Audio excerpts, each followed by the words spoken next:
How's it going? I just realized I hit 1,000 like a while ago. I didn't do anything for I didn't treat y'all anything special. So, I figured we'd go over my my full combat load breakdown. So I'm gonna be going over my webbing, my uniform, and all of its contents. We're gonna go over. I have an A and a B kit. My A kit is my lighter kit. I use it for pretty much everything. It's designed to be my all-rounder. And then you have my B kit, which is more my heavy kit. I'll go ahead and go into what each of those are. Real quick, thank you guys for all your support. Thank you for helping me hit 1,000 subs. Man, I never thought I'd be here. I'm gonna be honest. I sat at that 990 level for probably like 6 months. And I was like, dang, YouTube hates me. But nah, thank you for making it happen. I know there's been issues with uploading consistently. There's been issues with, a lot of these things. I took a break for a minute. I was doing some music things there. But, yeah, just thank you for everything, guys. I promise I'll start churning and burning more content. I got all the time in the world now because I'm in between stages of my life and I'm still making a little bit of cash. So I got enough money for ammo, food, and water, and gear replacements when I lose or break shit. So with that, yeah, let's get into it.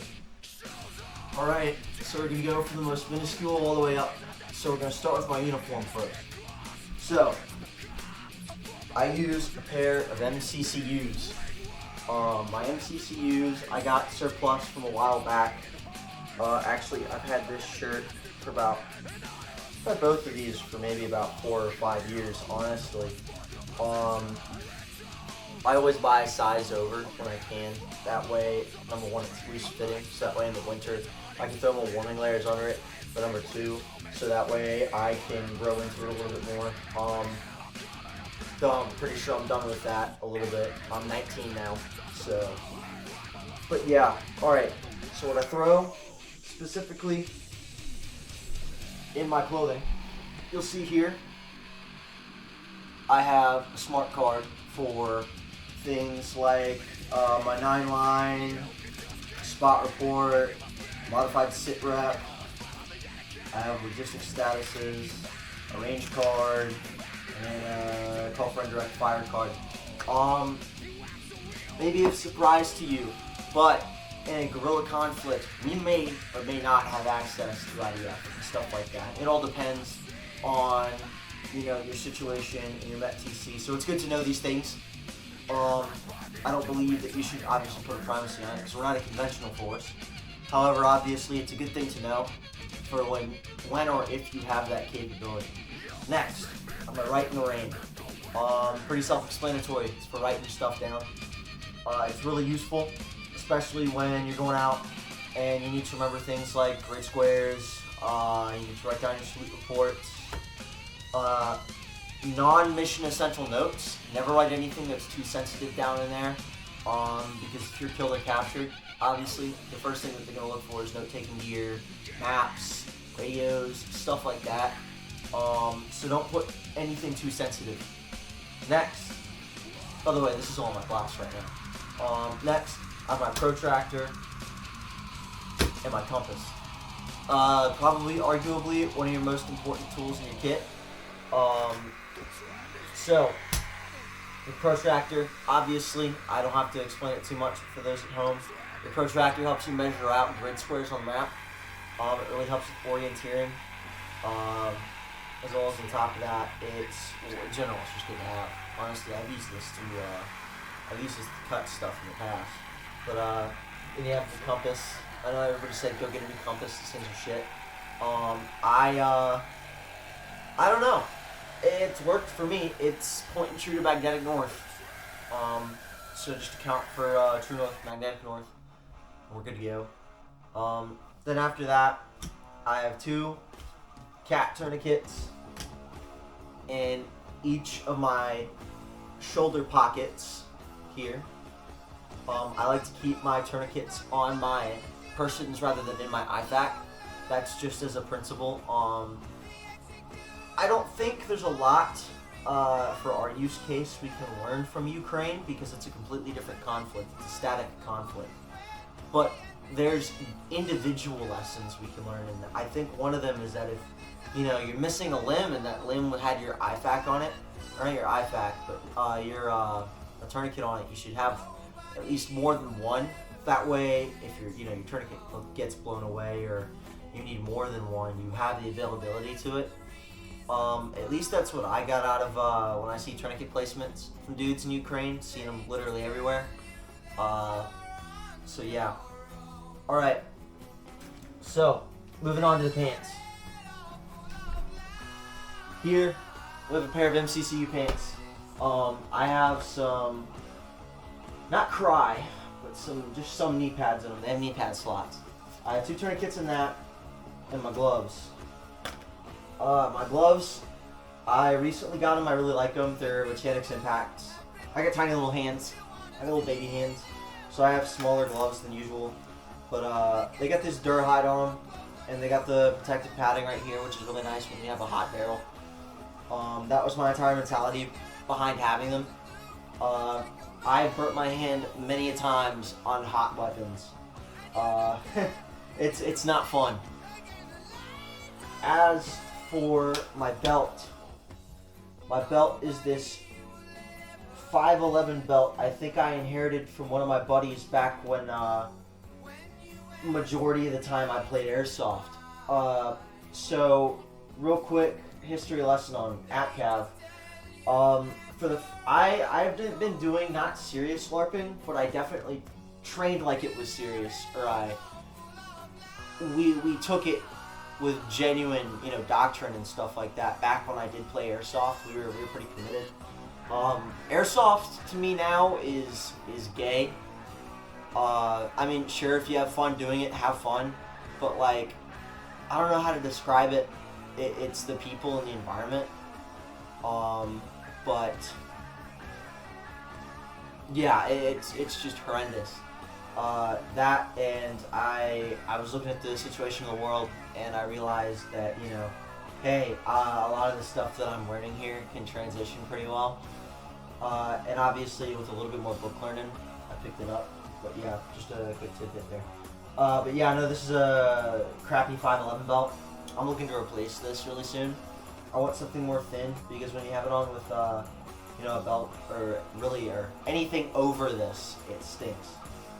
Alright, next, my boots. I use OTB M Flex 8s. The EGA ones. That's because I got them secondhand from a buddy of mine. And they're really nice. I really like these boots. They remind me of my other boots, which are Oakley Assaults, but I put some insoles in them. These remind me of a nicer version of that. They're really comfortable. They have this liner on the inside where it's, it's mesh fabric and everything. And it's extremely breathable. Yeah. Wonderful boots. Next. My ACH. I used to run an ACH back when I was airship LARPing. But I decided that I was going to sell it because I wanted to do something else. Then I got serious about a lot of this stuff, and I decided, yeah, I need to get another one. Mainly because it works a lot better than an airsoft helmet with night vision. That was my biggest find. I liked having, and obviously you can fix this with a counterweight, but I hate counterweights. They're annoying to me, the way that they function. But the weight in the back of the helmet really helped equalize it compared to, the airsoft bumps where, I had to have a counterweight or it was, quite frankly, unbearable. But yeah, I'm reusing some scrim that I had, and I added some more. And I put it on a net that I bought off of a Ukrainian grandma on Etsy. I don't recommend it because it's made of yarn, It's really brittle. It's not that great at all. I'm using a Chinesium night vision mount with Pasget from my old Pasget helmet. I'm using that hardware to hold that guy in. On the inside, I have 40 pads and an Amazon little dial retention system. It's nicer than regular ACH suspenders, but I definitely could do better. I'm thinking about getting something from Team Wendy to replace that. But the 40 pads, probably, in my opinion, the most comfortable I've ever had in my helmet. It feels like a pillow.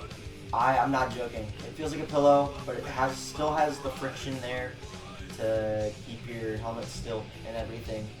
So that way you're not constantly, it's not bumping around, it's not dragging when you have night vision on, or a GoPro, even a GoPro in some cases does that with other helmets and other helmet packs. But I highly like this. And obviously the inside helmet cover is Morbid helmet cover. I think it's surplus, it's reversible. Yeah, it is. So that's my ACH. Next, probably what you've all been waiting for, my web gear. Alright, so my web gear and weapon, I know I didn't mention that when I cut the camera, but I'm not gonna lie, I'm kind of doing this on the fly. There's very little effort. I kind of just woke up, threw some sweatpants on, and figured, hey, I'm just gonna go ahead and make this. But anyway, so this is my PSA 15. Quite frankly, I'm very satisfied with it. I've had a buddy use BCM gear in the past, and it's had some QC problems, but PSA just churns out stuff at a very mediocre quality. And it's good enough for me. I'm not looking for anything too special. I might want some BCGs in the future, so that way, I've seen BCGs break before. It's not fun. Prevents you in the field from doing a lot. Anyway, so I'll start from butt to tip because fuck Grand Thumb. So I have a MOE Magpul stock on this guy. I've gotten a custom Autocan job. It's, in my opinion, it doesn't look that great because, I just did it for it being effective. This is what came with my dad's M&P back in 2016, which he definitely overpaid for, and it keyholes. So this is really the best rifle in the house right now. But yeah, MOE Magpul stock with a custom paint job. On it is this, I don't even know what brand of sling this is. I kind of just found it on Amazon and was like, yeah, this works. Whatever it is.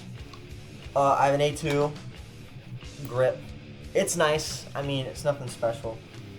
I got this rip-off ambidextrous charging handle, which is really nice. In fact, I think this Sledgehammer or something.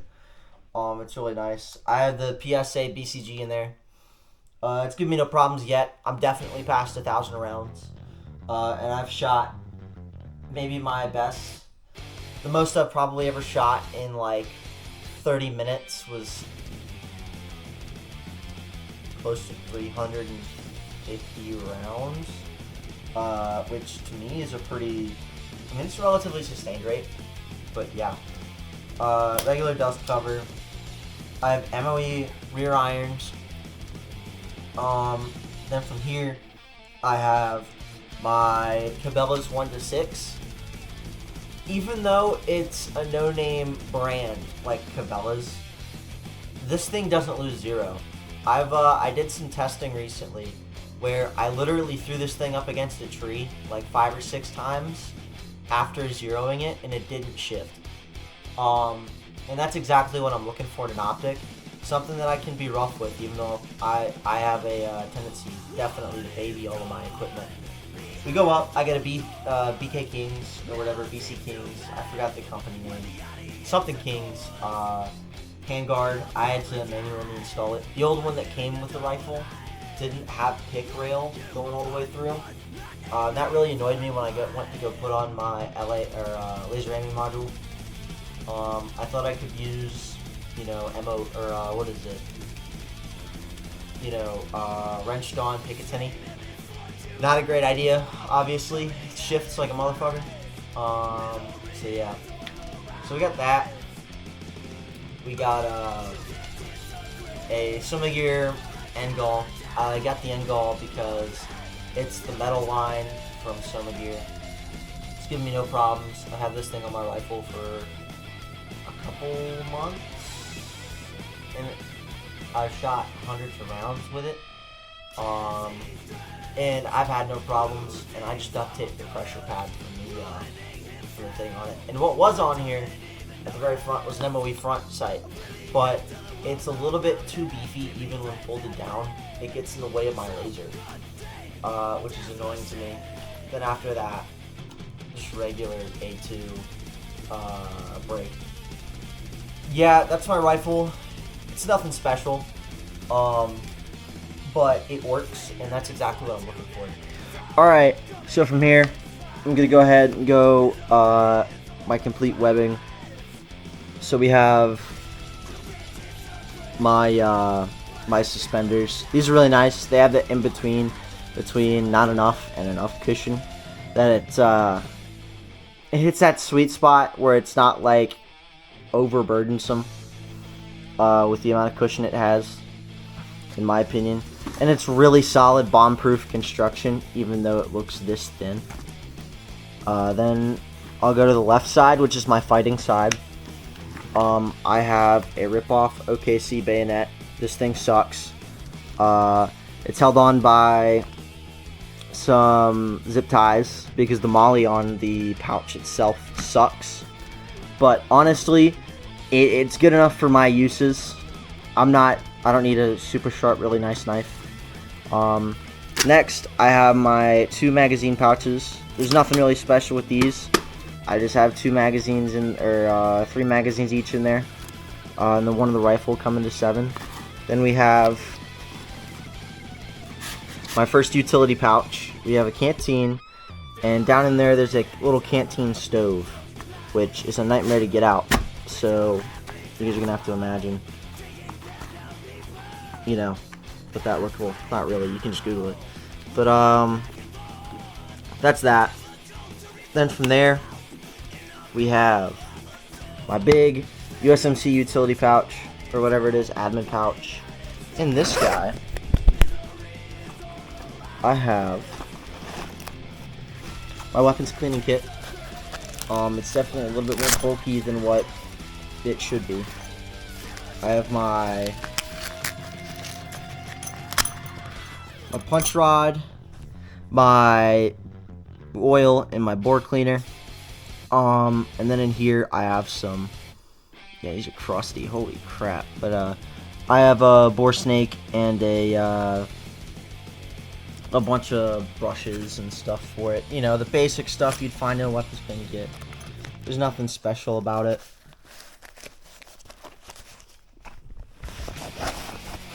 Let me zip this guy back up. Sweet. Alright, second, in this guy, I just have a field stripped MRE. I have 2 mains, 2 heaters, a bunch of cheese, and a bunch of, a bunch of crackers. It's not meant to be a luxury MRE, a luxury item. I didn't pack it out to be that way. It's supposed to have at least a little over a day's worth of food. I could stretch it out to 48 hours if I really wanted to. Then from there, I have my second canteen pouch, and I'll go ahead and show y'all what's in there. It's quite the, it's a lot more than the other one. So I have my second canteen, my canteen cup, which is right here. Then I have under it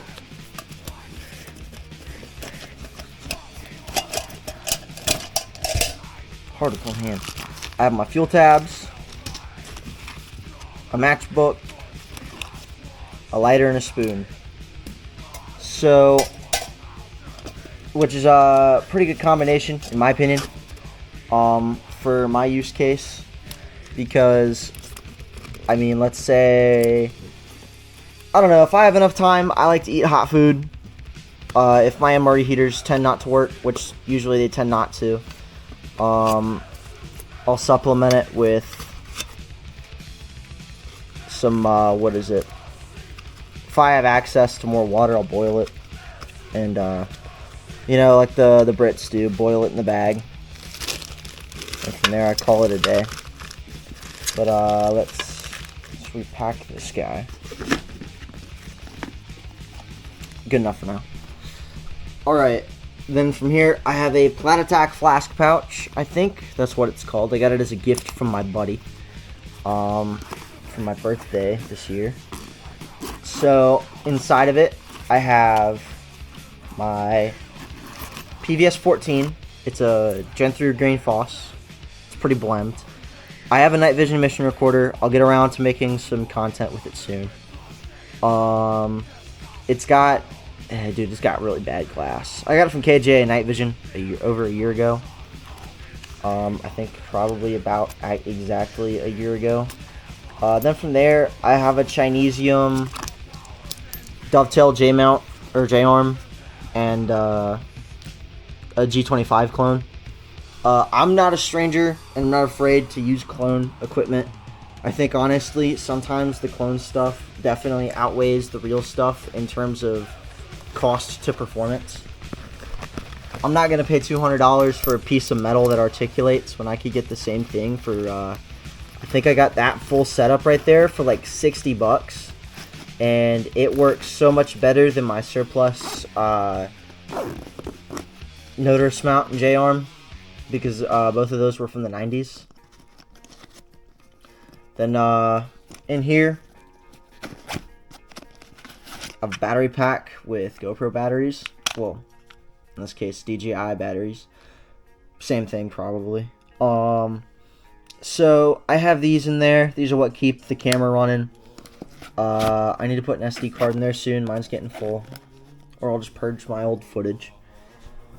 Then from there, my iFac. This is another thing that I recently upgraded a lot. It's in a Nixie Works pack out. On top, I have two triage cards. I have a space blanket, shears, a combat bandage for major hemorrhage, triangular bandage. I have some more compact gauze. Another combat, another big bandage. Thing of compact gauze. Another thing of compact gauze. A nasal airway. And 2 chest seals. So there you have it. Those are the contents of my web gear and my rifle. Alright. For my heavy kit, real quick, forgot to mention one huge thing. I have a Gerber in my breast pocket usually, which is really important, especially for really anything. But my B kit has one extremely important difference.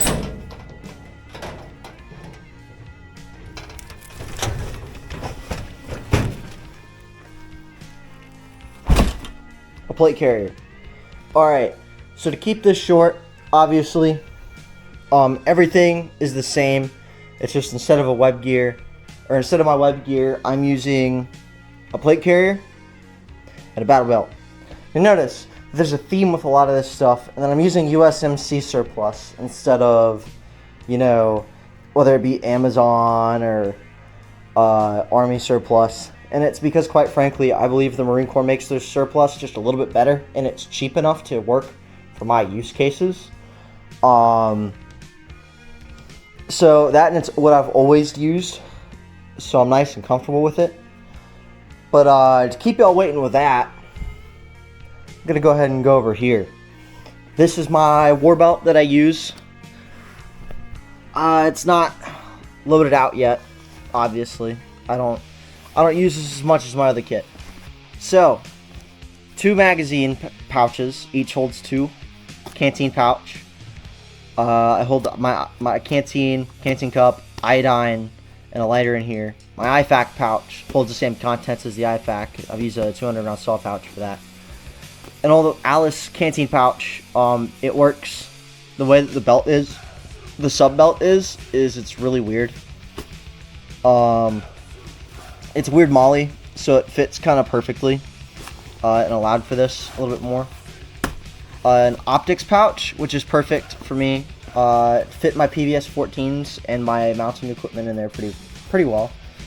And another USMC mag pouch. All of this is on a USMC sub belt. They're pretty good. I've seen people make LBEs with them. Personally, I wouldn't do that with them, but they're pretty nice. All things considered. I quite frankly enjoy them. Oh, and the suspenders are also the USGI ones. Same ones. Now, my plate carrier.